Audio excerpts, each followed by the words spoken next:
من الشیطان الرجیم بسم اللہ الرحمن الرحیم زینا آراستہ کر دی گئی للناسی لوگوں کے لیے، مزین کر دی گئی یا آراستہ کر دی گئی لوگوں کے لیے، حب محبت شہواتی خواہشوں کی، من النسائی عورتوں سے، والبنینا اور بیٹوں سے، والقناطیر المقنطرتی اور ڈیرو ڈیر سونے سے، ڈیرو ڈیر من الذہبی سونے سے، والفدتی اور چاندی سے، والخیل المسوماتی اور نشان زدہ گھوڑوں سے، والانعامی اور مویشیوں سے، والحرث اور کھیتی سے۔ پھر اللہ تعالیٰ نے یہ ساری چیزوں کا ذکر کر کے فرمایا کہ ذالک متاع الحیات دنیا، یہ دنیا کی زندگی کا سامان ہے، واللہ اور اللہ عندہ اس کے پاس ہے، حسن المآب اچھا ٹھکانہ۔ تو دیکھیں اللہ تعالیٰ نے فرمایا کہ مزین کر دی گئی، یعنی انسان کے دل میں ڈال دی گئی کن چیزوں کی محبت، جو اللہ نے ذکر کیا، نساء عورتوں کی۔ اب دیکھو جب کسی عورت سے محبت ہوتی ہے تو کیسے انسان پاگل ہو جاتا ہے، اس کو نہیں سمجھ آتی، ٹھیک ہے، جیسے آپ نے لیلا مجنون کا قصہ بھی سنا ہوگا، یعنی انسان کو کچھ سمجھ نہیں آتی۔ حالانکہ اگر انسان کے اولاد بھی ہو نا، اس کو نہیں پتا ہوتا میری بیوی ہے، بچے ہے، یا کچھ کسی اور کے چکر میں لگ کے اپنی زندگی تباہ کر لیتا ہے۔ یعنی اللہ تعالیٰ فرماتے کہ اللہ نے یہ مزین کر دی گئی، شروع سے ہی اللہ تعالیٰ نے یہ چیزیں جو انسان کے دل میں یہ ڈال دی ہیں، محبت کس کی، عورتوں کی۔ اب دیکھیں نبی صلی اللہ علیہ وسلم نے ارشاد فرمایا کہ میں نے اپنے بعد یعنی سب سے زیادہ فتنے والی جو چیز چھوڑی ہے نا، وہ مردوں کے لیے عورتیں ہیں، مردوں کے لیے عورتیں ہیں۔ عورت جو ہے وہ فتنہ ہے، لیکن اب دیکھیں نبی صلی اللہ علیہ وسلم نے اس کو اچھی چیز بھی قرار دیا۔ نبی صلی اللہ علیہ وسلم نے ارشاد فرمایا کہ مجھے 3 چیزیں بہت پسند ہیں۔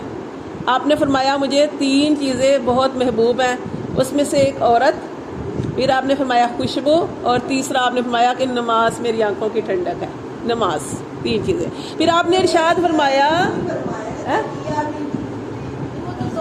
اب اور چیزیں نا، یہ 3 چیزوں کا جو ایک مختلف حدیث ہے نا، تو ایک حدیث میں یہ ذکر ہے۔ پھر آپ نے ارشاد فرمایا کہ دنیا کی بہترین فائدے والی چیز متاع عورت ہے۔ اب دیکھیں کہ عورت، اب یہ نہیں کہ عورت بری چیز ہے، جیسے فتنہ، وہ تو ٹھیک ہے، فتنہ بھی کہتے تھے، جیسے اس دن بھی ہم پڑھے تھے کہ عورت عقل اس میں کام ہوتی ہے، لیکن نبی صلی اللہ علیہ وسلم نے ارشاد فرمایا کہ مردوں کی عقل کو ختم کرنے والی بھی عورت ہے۔ اب عورت، اب یہ نہیں کہ ہم اس کا برا ہی مطلب لیں، اچھی بھی ہے۔ اب دیکھیں اسی عورت سے اللہ تعالیٰ نے انبیاء کرام پیدا کیے، ٹھیک ہے، اتنے زیادہ صحابہ کرام، کتنے یہ سارے، تو یہ عورت یہ نہیں کہ اچھی عورت ہو، جیسے دیکھیں حضرت ابراہیم علیہ السلام تھے، حضرت ابراہیم علیہ السلام دین کا کام کرتے تھے، اپنے بیٹے کے پاس بہت تھوڑا ٹائم انہوں نے گزارا ہے، ٹھیک ہے، تو اب دیکھیں کہ تربیت کس نے کی، ان کی والدہ نے۔ تو کتنا پیارا ان کا واقعہ آتا ہے نا کہ جب ابراہیم علیہ السلام جو تھے اپنے بیٹے کو کہا کہ بیٹا میں نے خواب دیکھا ہے کہ میں تمہیں ذبح کر رہا ہوں، تو کس کی تربیت تھی، ماں کی تربیت تھی۔ بیٹے نے کہا کہ قرآن مجید میں ہے کہ انہوں نے بیٹے نے کہا، اسماعیل علیہ السلام نے کہا کہ اے میرے والد کر دیجئے وہ کام جو اللہ نے آپ کو حکم دیا، یعنی اتنے زیادہ فرما بردار۔ تو اصل چیز ہے کہ عورت جو ہے فتنہ بھی ہے اگر، اور اچھی بھی ہے، سکون بھی ہے، ہاں ہاں ہاں ہاں جی ہاں۔ تو یہ اللہ تعالیٰ فرماتے ہیں کہ مزین کر دی گئی، ڈال دی گئی انسان کے دل میں محبت عورتوں کی، والبنینا اور بیٹوں کی۔ اب دیکھیں بیٹیاں بھی ہیں، آپ دیکھیں کہ جو پہلے زمانہ تھا، زمانہ جاہلیت میں، اس میں عورتوں کے ساتھ کیا سلوک کیا جاتا تھا، بچیوں کو زندہ درگور کر دیا جاتا تھا، لیکن الحمدللہ آج کل تو دیکھیں آپ کہ کتنا زیادہ پیار کرتے ہیں اپنی بچیوں کے ساتھ بھی۔ لیکن پھر بھی اللہ نے یہاں پہ بیٹوں کا ذکر کیا، کیونکہ بیٹے جو ہوتے ہیں نا، جب یہ پیدا ہوتے ہیں ان کی اور خوشی ہوتی ہے، اور طرح کی خوشی ہوتی ہے، تو یہ بھی اللہ کی نعمت ہے، ٹھیک ہے۔ لیکن اللہ تعالیٰ نے یہاں پہ یہ چیزوں کا ذکر کر کے فرمایا کہ بے شک اللہ نے یہ محبت ڈال لی ہے، یہ سارا کچھ ہے، لیکن اللہ کہتے ہیں ان کے پیچھے اتنا پاگل نہیں ہو جانا کہ تم اللہ کو بھول بیٹھو، یہ اللہ کی نعمتیں ہیں۔ عورت اچھی ہے، بیٹے اللہ نے دیے ہیں، اللہ فرماتے ہیں بیٹے دیے ہیں، تو اب بیٹوں کی اچھی تربیت کرو، اولاد کی اچھی تربیت کرنا۔ بیٹوں کو جیسے انسان جب اولاد ملتی ہے، بیٹے ملتے ہیں تو انسان خوش ہوتا ہے۔ اللہ فرماتے ہیں کہ اس کی محبت میں اتنے غافل نہ ہو جاؤ کہ اللہ کو بھول بیٹھو۔ والقناطیر المقنطرتی، اور ڈھیروں ڈھیر تیبت ہے اتنا زیادہ، یعنی من الذہب سونے سے محبت ہوتی ہے، والفدتی اور چاندی سے، والخیل المسوماتی اور نشان زدہ گھوڑے جیسے وہ جہاد کے لیے استعمال ہوتے تھے نا، والانعامی اور مویشیوں سے، جیسے سورۃ انعام میں ہی ہم پڑھیں گے کہ جب کسان جو ہے نا جو اپنے مویشیوں کو چرانے لے کے جاتا ہے تو کیسی اس کی شان ہوتی ہے، شان سے لے کے جاتا ہے اپنے مویشیوں کو اور شان سے واپس شام کو چراتے ہوئے واپس لے کے آتا ہے، تو جن کے پاس یہ چیزیں ہوتی ہیں ان کو پتہ ہوتا ہے۔ اسی طرح کھیتی، کسان کو اپنی کھیتی اچھی لگتی ہے، تو یہ اللہ تعالیٰ نے ان چیزوں کا ذکر کر کے یہ فرمایا ہے کہ ان چیزوں میں اتنا گم نہ ہو جانا کہ اللہ یہ چیزیں دی ہیں نا اللہ نے، یہ اللہ کی نعمتیں ہیں، اللہ کا شکر ادا کرو، اور ان ساری چیزوں میں رہ کے اللہ کو مقدم جاننا۔ جیسے مثال کے طور پر اب دیکھیں نماز کا ٹائم ہو گیا، بے شک آپ کے اوپر دیکھیں اللہ تعالیٰ نے رہبانیت فرض نہیں کی، رہبانیت اللہ نے فرض نہیں کی کہ آپ سارا کچھ چھوڑ دو، آپ بیوی بچے ماں باپ ہر رشتہ چھوڑ کے علیحدہ چلے جاؤ، جنگلوں میں چلے جاؤ، وہاں پہ جا کے عبادت کرو۔ اللہ کو یہ طریقہ بالکل پسند نہیں ہے۔ اللہ تعالیٰ نے کہا، اللہ تعالیٰ نے ارشاد فرمایا کہ اپنے ماں باپ کا حق ادا کرو۔ دیکھیں حضرت ویس کرنی رحمۃ اللہ علیہ کا واقعہ پڑھتے، کیوں نہیں گئے وہ نبی صلی اللہ علیہ وسلم کے پاس؟ اپنی والدہ، اللہ نے حق رکھے ہیں، آپ کی والدہ کا حق ہے، آپ ان کو چھوڑ کے جنگلوں میں نہیں کر رہے ہو، اس طرح نہیں۔ آپ کی بیوی بچے، آپ بیوی بچوں کو ان کے فرائض پورے نہیں کر رہے، ذمہ داری ہے، آپ کی ڈیوٹی ہے، اپنی بیوی کا حق ادا نہیں کر رہے۔ وہ ایک دفعہ ایک عورت کو نبی صلی اللہ علیہ وسلم نے دیکھا نا، گندی میلے کے چالے کپڑے، پوچھا کہ یہ اس طرح کیا حالت بنا رکھی ہے؟ تو اس نے کہا کہ میرے شوہر کو تو مجھ سے کوئی دلچسپی نہیں ہے۔ تو مطلب یہ حق ہے، بیوی کا حق ہے انسان کے اوپر، اس کی اولاد کا حق ہے، والدین کا، اسی طرح بہن بھائی ہیں، سب کا حق ہے۔ یعنی اس سارے رشتوں کے اندر رہ کے اور پھر اللہ کو، جیسے کہ بیٹھے ہوئے اذان ہو گئی تو آپ کو پتا ہو کہ میں نے نماز پڑھنی ہے، یعنی اللہ کو مقدم جاننا، اللہ کو سب سے پہلے رکھنا۔ یہ ساری چیزیں کس نے دی؟ اللہ نے۔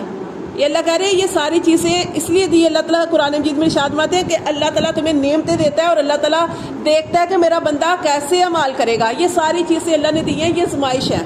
جیسے قرآن مجید میں سورۃ غابن میں بھی آپ پڑھتے ہیں کہ مال اور اولاد فتنہ ہے، لیکن اگر اس کا اچھا استعمال کیا جائے تو اس سے بڑی نعمت کوئی نہیں ہے۔ اب ڈھیروں ڈھیر آپ جمع کر رہے ہیں، لیکن کیونکہ نبی صلی اللہ علیہ وسلم نے ارشاد فرمایا کہ انسان کا پیٹ نہیں بھرتا۔ حدیث میں آتا ہے کہ اگر انسان کو ایک وادی سونے کی مل جائے، وہ کہے گا ایک اور مل جائے، دوسری مل جائے گی، وہ کہے گا تیسری مل جائے۔ اللہ کہتے ہیں تیسری مل جائے گی، پھر اس کی خواہش ختم نہیں ہونی، یہاں تک کہ وہ خواہشیں کرتا رہے گا، اور اس کی خواہش کیسے ختم ہوگی؟ وہ مٹی میں جائے گا، قبر میں جائے گا، پھر اس کی خواہشیں ختم ہونی ہے، ورنہ اس کی خواہشیں نہیں ختم ہونی۔ انسان کو جتنا مرضی مل جائے وہ کبھی مطمئن نہیں ہوتا، وہ اور کی ہرس ہوس کرتا رہتا ہے۔ تو دیکھیں ہرس ہوس سے منع کیا، یہ ساری چیزیں ضروریات زندگی ہیں۔ مال کیوں نہیں ضروری؟ مال ہر کام کے لیے ہمیں مال کی ضرورت ہوتی ہے، زندگی مال کے بغیر نہیں گزرتی، ٹھیک ہے، ضروریات زندگی مال کے بغیر نہیں گزرتی۔ وہ کتنی پیاری، وہی آپ مثال دے سکتے ہیں کہ کشتی جو ہوتی ہے وہ پانی کے بغیر نہیں چلتی، کشتی پانی کے بغیر نہیں چلتی، اس کے بغیر چل ہی نہیں سکتی، لیکن وہی پانی اگر کشتی کے اندر آ جائے تو کشتی ڈوب جائے گی۔ اسی طرح انسان کی زندگی کے لیے مال ضروری ہے، ٹھیک ہے نا، انسان کی زندگی، لیکن اگر وہ مال کی محبت اتنی زیادہ ہو جائے گی کہ وہ جمع کرتا رہے گا، خرچ نہیں کرے گا، اور ہوس ہرس اتنی زیادہ ہو جائے گی تو پھر اس کے لیے تباہی کا ذریعہ بن جائے گا۔ حالانکہ آپ دیکھیں کہ مال اللہ نے دیا، اس کو اچھی جگہ پہ لگا سکتے ہیں، خرچ کر سکتے ہیں، بہت زیادہ اجر و ثواب جو ہے وہ آپ حاصل کر سکتے ہیں، تو آپ اس کا اچھا استعمال کریں۔ اسی طرح حضرت عمر فاروق رضی اللہ تعالیٰ نے بڑی پیاری بات ارشاد فرمائی تھی، انہوں نے کہا کہ اللہ تعالیٰ سے کہا کہ اللہ تعالیٰ یہ ہم تو استطاعت ہی نہیں رکھتے نا، کہ یہ جو تو نے اللہ محبت ڈالی ہے نا، یہ جو چیزوں کی، تو ہم کیسے ان کو چھوڑ سکتے ہیں؟ اللہ تو نے ہی دل میں محبت ڈالی ہے نا۔ لیکن اللہ تعالیٰ میں اپنے الفاظ میں بیان کر رہی ہوں ان کے، کیونکہ میں صحیح طرح نہیں اپنے الفاظ میں ان کی وضاحت کر رہی ہوں کہ انہوں نے کہا کہ اللہ تعالیٰ یہ تو نے محبت ڈالی ہے ان ساری چیزوں کی، جیسے اولاد ہے، تو نے ساری نعمتیں دی ہیں، بس اللہ تعالیٰ میں بس یہ دعا کرتا ہوں کہ اللہ تعالیٰ یہ نعمتیں دی ہیں شکر کرنے کی توفیق دے، اور ان کو اچھی جگہ پہ لگانے کی اور اس طریقے پہ خرچ کرنے کی توفیق دے کہ جس سے تیرا قرب جو ہے وہ زیادہ حاصل ہو. جیسے اولاد ہے اس کی تربیت اس طریقے سے اللہ تعالیٰ ہمیں کرنے کی توفیق دے. اگر مال دیا تو اللہ تبارک و تعالیٰ سے, جیسے دیکھیں نا پہلے زمانے میں جہاد میں جاتے تھے تو جو جہاد میں نہیں جا سکتے تھے ان کو سواریاں دے دینا, ان کا زادے راہ دے دینا, یعنی اچھا استعمال کرنا. تو آج کل بھی یہی مطلب کہ یہ ساری اللہ تعالیٰ کی نعمتیں, اللہ تعالیٰ فرماتے ہیں یہ ساری دنیا کی زندگی کا سامان ہے, اتنا گم نہ ہو جانا کہ اللہ کو بھول جاؤ. پھر اللہ تعالیٰ نے فرمایا واللہ عندہ حسن المآب, اور اللہ جو ہے اس کے پاس تمہارے لیے اس سے بہترین ٹھکانہ ہے. وہ کیا ہے؟ جنت. جنت میں ہر نعمت ہوگی, ایسی بیویاں جیسے یہاں پہ بھی آئے گا کہ وہ ہر گندگی سے پاک ہوں گی, حیض و نفاس نہیں ہوگا, ناک نہیں بہے گی, کچھ اس طرح کا کچھ بھی اس طرح کچھ نہیں ہوگا. اللہ تعالیٰ فرماتے ہیں کہ اللہ کے پاس بہترین ٹھکانہ ہے. قل کہہ دیجئے آپ صلی اللہ علیہ وسلم انبئکم, کیا میں تمہیں خبر دوں, بخیر, بہتر, من ذالکم, اس سے بھی بہترین چیزوں کی, للذین اتقوا, بے شک وہ لوگ جو ڈرے, عند ربہم, اپنے رب کے پاس, عند پاس ہے, ربہم ان کے رب کے پاس, جنات ان کے لیے جنت, ایسے باغات ہیں, تجری من تحتها الانہار, کہ جس کے نیچے نہریں بہتی ہیں, خالدین فیہا, اس میں وہ ہمیشہ رہیں گے. اللہ تعالیٰ فرماتے ہیں اصل چیز ہے یہ ساری نعمتیں اللہ نے دی ہیں تو اللہ کا تقوی اختیار کیا جائے, اللہ کی عاجزی جو ہے وہ اختیار کی جائے, اور ہر کام کرتے ہوئے ڈرا جائے. جیسے کہ برے کام کرتے ہوئے تو ڈرنا ہی ڈرنا ہے, لیکن اگر آپ نے نماز پڑھی تو نماز پڑھ کے بھی ڈریں, اگر آپ نے مال خرچ کیا تو مال خرچ کر کے بھی ڈریں. کیوں؟ آپ نے دیکھا نہیں کہ حضرت ابراہیم علیہ السلام نے اللہ کے گھر کی تعمیر کی, ساتھ اسماعیل علیہ السلام کے ساتھ, اپنے بیٹے کے ساتھ, اور بعد میں کیا کہا, اللہ سے قبول کر لے. تو اچھے کام کر کے زیادہ ڈرنا, اچھے کام کر کے زیادہ ڈرنا. اللہ فرماتے ہیں للذین اتقوا, یا آپ کوئی بندہ چوری کرنے لگا ہے, چوری کرتے ہوئے ڈر جائے کہ اللہ دیکھ رہا ہے, کوئی نہیں دیکھ رہا, اللہ دیکھ رہا ہے. جھوٹ بول رہے ہیں, جھوٹ بولنے سے پہلے ڈر جائے, یاد آ جائے کہ اللہ نے فرمایا لعنت اللہ علی الکاذبین, جھوٹوں پر اللہ کی لعنت ہے. یعنی کوئی بھی غلط کام کرنے سے پہلے آپ ڈر جائیں. اللہ فرماتے ہیں اصل چیز ڈرنا ہی ہے. للذین اتقوا, بے شک وہ لوگ جو ڈرے, عند ربہم, ان کے رب کے پاس ہے, ایسے لوگوں کے لیے جنات, ایسے باغات, تجری بہتی ہیں, من تحتها الانہار, جس کے نیچے نہریں بہتی ہیں, خالدین فیہا, اس میں وہ رہیں گے, وازواج مطہرہ, اور ان کے لیے وہاں پہ پکیزہ بیویاں ہوں گی, ورضوان من اللہ, اور سب سے بڑی چیز اللہ کی رضامندی ہوگی. واللہ, اور اللہ, بصیر, اللہ با بصیرت ہے, بالعباد, اپنے بندوں پر. اب اللہ تعالیٰ اپنے بندوں کو دیکھتا ہے.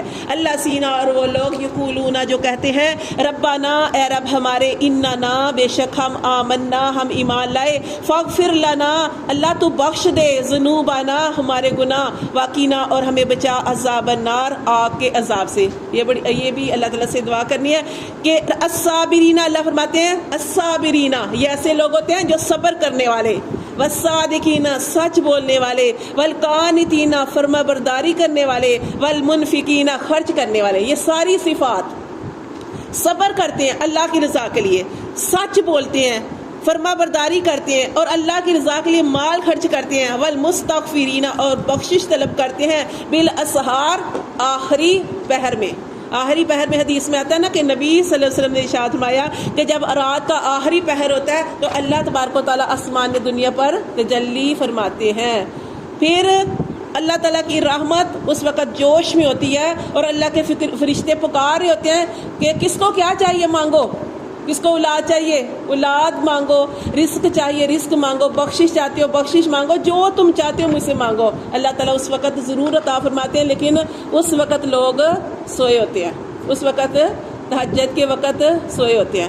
تو وہ وقت ہوتا ہے ریا سے پاک, اس ٹائم وہی اٹھے گا جس کو اللہ توفیق دے گا. تو وہ وقت ایسا ہوتا ہے کہ اللہ تعالیٰ آخری آسمان پر آئے ہوتے ہیں, اور اللہ تعالیٰ کی رحمت جو ہوتی ہے جوش میں ہوتی ہے, اور اللہ کہتے ہیں مجھ سے مانگو, بخشش مانگو میں تمہاری بخشش کروں, رزق مانگو میں رزق دوں, ہدایت مانگو ہدایت دوں, جو تم مانگو میں تمہیں دوں گا. اللہ فرماتے ہیں, دیکھیں نا کہ حضرت یعقوب علیہ السلام تھے نا, جب ان کے بیٹوں نے حضرت یوسف علیہ السلام کے ساتھ وہ معاملہ کر دیا, ٹھیک ہے نا, ان کو کنویں میں ڈال دیا, اور جب پھر سارا معاملہ کھلا, سب کچھ کلیئر ہو گئی بات, تو اس وقت ان کے بیٹوں نے کہا اپنے والد صاحب کہ ہمارے لیے نا دعا کریں.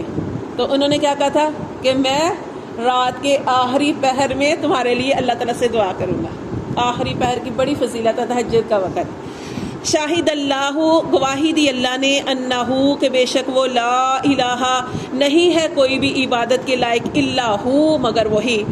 دیکھیں شام سے نا 2 آدمی تھے, وہ سفر کر کے آئے مدینہ شریف, اور مدینہ میں جب آئے تو انہوں نے دیکھا مدینہ کی بستی کو دیکھا.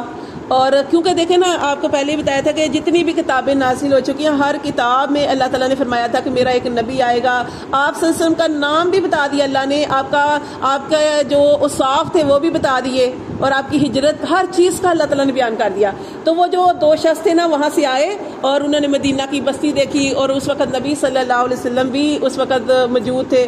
انہوں نے نبی صلی اللہ علیہ وسلم کے پاس بھی گئے اور نبی صلی اللہ علیہ وسلم کو انہوں نے دیکھتے ہی پہچان لیا کہ یہ وہی نبی ہے جس کا ہماری کتاب میں ذکر ہے. پھر انہوں نے کہا کہ نبی صلی اللہ علیہ وسلم کے پاس جا کے کہا کہ آپ ہمارے ایک سوال کا جواب دیں, اگر آپ ہمارے ایک سوال کا جواب دیں گے تو ہم آپ پر یقین کر لیں گے, ہم آپ کو نبی تسلیم کر لیں گے. تو انہوں نے یہی پوچھا تھا کہ آپ کو اللہ نے جو کتاب دی ہے نا کتاب اللہ, اس میں سب سے بڑی گواہی کیا ہے, سب سے بڑی گواہی. تو آپ سے فرمایا کہ اس کتاب میں سب سے بڑی گواہی یہ ہے کہ اللہ نے خود اپنی گواہی دی ہے. تو یہ وہ گواہی ہے کہ اللہ گواہی دے رہا ہے. ہاں جی, تو یہ اللہ تعالیٰ نے خود اپنے بارے میں کہا تھا کہ شاہد اللہ انہ لا الہ الا ہو, گواہی دیتا ہے اللہ کہ اللہ کے سوا کوئی معبود نہیں. والملائکۃ, اور فرشتے بھی اس بات کی گواہی دیتے ہیں. واولو العلم, اور جو علم والے ہیں, قائما, وہ بھی کھڑے ہیں اس بات پر بالقسط انصاف کے ساتھ کہ لا الہ الا ہو, کہ اللہ کے سوا کوئی معبود نہیں. هو العزیز الحکیم, وہی غالب ہے, حکیم اور حکمت والا ہے. صدق اللہ.